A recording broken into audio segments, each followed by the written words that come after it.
ही नहीं, आज इस ब्लॉग के माध्यम से मैं आपको और भी सारी चीजें बताने का प्रयास करूंगा। दोस्तों, अभी हाल ही में आपने देखा है कि मोनालिसा बहुत ज्यादा ट्रोल पर थी। मोनालिसा को फिल्म का ऑफर देने वाले सरोज मिश्रा की गिरफ्तारी हो चुकी, मैं आपको बताना चाहूंगा।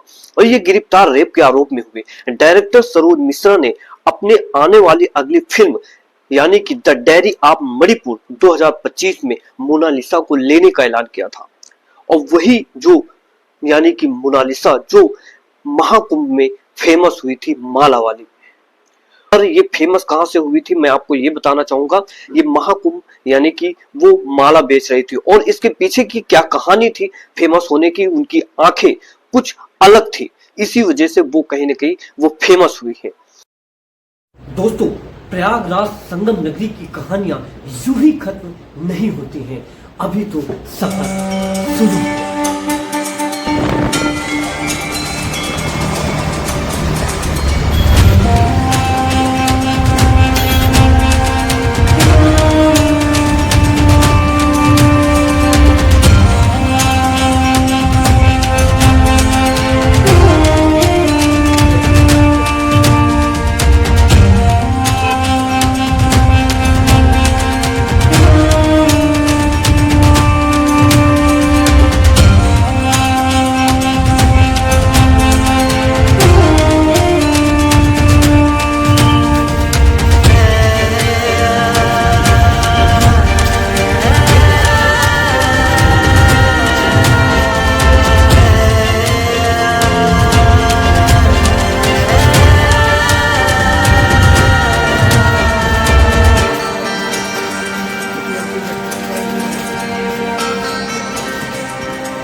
दोस्तों, मैं आपको बताना चाहूंगा, यानी कि बहुत फेमस है अक्षय वट।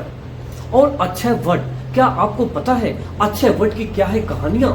क्योंकि बताया जाता है कि अगर आप प्रयागराज जाते हैं और अगर आप अक्षय वट के दर्शन नहीं करते हैं तो आपका जाना व्यर्थ है। और इसके पीछे की क्या है कहानी, शायद आज इसी वीडियो में कवर करने का प्रयास करूंगा।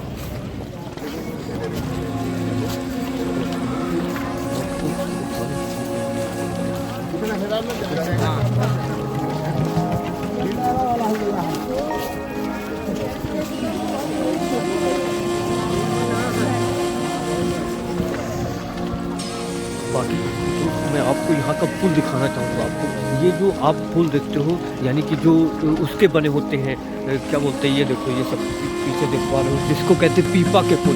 तो जैसे कि आप देख पा रहे होंगे, मैं आपको एकदम स्पष्ट दिखाने का प्रयास कर रहा हूँ, ठीक है। और ये देखो,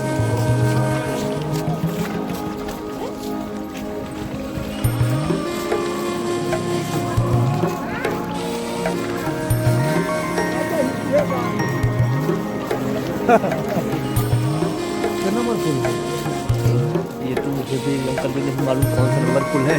बाकी मैं वीडियो शूट करने आ गया, बाकी तो पता नहीं हमसे। बहुत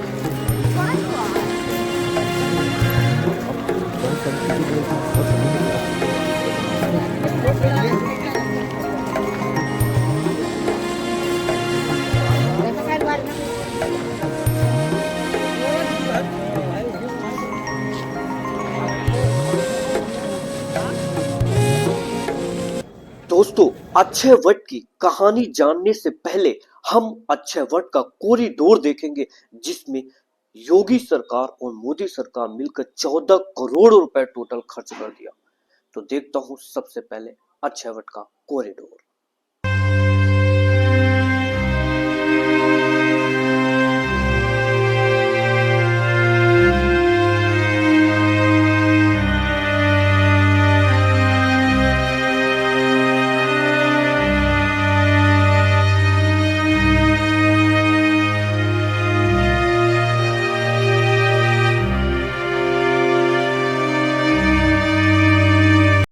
दोस्तों, ये कहानी शुरू होती है संगम नगरी प्रयागराज से। बताया जाता है अक्षय वट के दर्शन बहुत जरूरी है, ये बहुत सुर्खियों में भी है। क्या आप जानते हैं अक्षय वट वृक्ष की खासियत क्या है? अकबर के किले में मौजूद इस पेड़ को औरंगजेब और अंग्रेजों ने नष्ट करने की कोशिश की। इस दौरान अक्षय वट तक पहुंचने का रास्ता बंद कर दिया गया। 470 साल तक इस पेड़ के आसपास कोई नहीं जा सका। वहीं 2019 में इस रास्ते को दोबारा खोला गया। इसके साथ मैं आपको ये भी बताना चाहूंगा कि अक्षय वट की पत्तियों को प्रसाद भी माना जाता है। आइए अब हम जानते हैं आखिरकार अक्षय वट क्यों मशहूर है।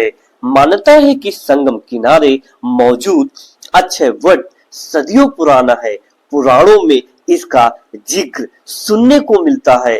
पद्म पुराण में इसे तीर्थ राज प्रयाग का छत्र और वृक्षराज कहा गया है। पौराणिक मान्यताओं के अनुसार अक्षय वट के नीचे बने हवन कुंड में सबसे पहले ब्रह्मा जी ने यज्ञ किया था। इस यज्ञ में ब्रह्मा, विष्णु, महेश समेत 33 करोड़ देवी देवताओं ने हिस्सा लिया था। तभी इस शहर को प्रयाग कहा जाने लगा।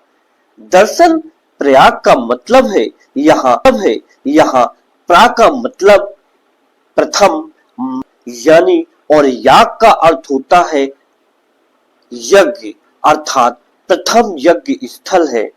अक्षय वट का जिक्र हिंदू धर्म ग्रंथ रामचरितमानस में मौजूद है।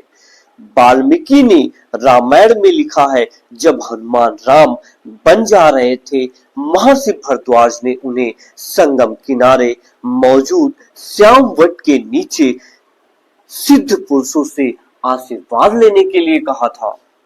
मान्यता है कि ये वही श्याम वट है जिसे आज हम अक्षय वट के नाम से जानते हैं। अक्षय शब्द का अर्थ है कभी नष्ट न होने वाला। इसे अमरता का वरदान प्राप्त है। ऐतिहासिक कहानियों की माने मुगल बादशाह औरंगजेब और अंग्रेजों ने इसे नष्ट करने की कोशिश की, बहुत कोशिश की। इसे जलाया, काटा गया, पर अक्षय वट कभी नहीं जला न सूखा। इसकी पत्तियां हरे भरे बने रहे। जाहिर है किसी चमत्कार से कम नहीं है। पौराणिक मान्यता है इस वृक्ष को माता सीता का वरदान प्राप्त है। संगम स्नान करने के बाद अक्षय वट के दर्शन करने से ही स्नान सफल माना जाता है। अक्षय वट के सामने लोग ढेरों मनोकामनाएं मांगते हैं। इसकी एक परिक्रमा ब्रह्मांड की परिक्रमा करने के बराबर है। हालांकि मुगल काल के बाद अक्षय वट जाने का रास्ता बंद करवा दिया गया था। 470 साल बाद 2019 के कुंभ मेले में इस रास्ते को दोबारा खोला गया।